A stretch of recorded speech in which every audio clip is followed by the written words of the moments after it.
हमारी जगमग जगमग कर टेंशन में है। सत्संग जी आओ, आज सतगुरु माता जी की कृपा हो गई कि सत्संग जी यहाँ भी लगता है कि कल ही दास बता रहे थे पूज्य राम जी खत्री जी को कि साधु का और सांप का अपना घर नहीं होता। वो सत्संग जी और जहाँ जाते हैं सब उसी का होता है, सब घर उसी का है। सत्संग जी सांप को आप जानते ही हैं कि सत्संग जी चूहा बिल खोदता है और जाके सांप उसमें घर कर लेता है, वो घर उसी का हो गया, वो मेहनत नहीं करता।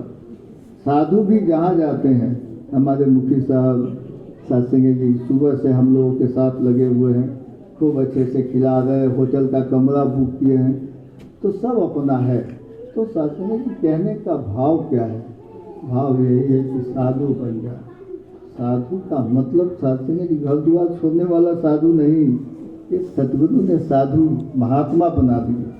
ये ब्रह्म ज्ञान लेते लेते सत्संग जी कहते हैं जो परमात्मा को जानता है वो महात्मा होता है।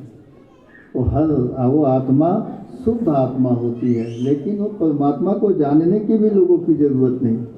तो दास जैसे कह रहा था बाबा साधु बन जाओ, एक व्यक्ति अपने पोता को खिला रहा था गोदी में, और सत्संग जी दास की दुकान पे रोज आके बैठे, लेकिन उसको गुरु की बातें रोज दास बताता था, उसको अच्छे नहीं लगे।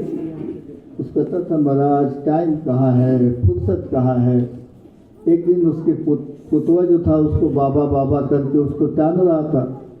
कहते आके कहता है महात्मा जी कुछ बताइए। हमने क्या बताया? आपके पुतवा जो बता रहा है वही कर लीजिए ना। कहते पुतवा क्या कर रहा है? वो कहे बाबा बाबा कह रहा है ना, तो बाबे बन जाओ। सत्संग जी वो भी कम नहीं था। कहते हैं महात्मा जी ईद तो जब आता है तो बाबा बाबा करता है, तो लगता है हमको भी कि बाबा बन जाए। बाबा मतलब महात्मा बन जाए। लेकिन हमारा वो लड़कियों का लड़का है नाती, वो जब आता है ना तो वो कहता है ना ना ना ना ना, ना। तो हम ना उसका सुने कि बाबा वाला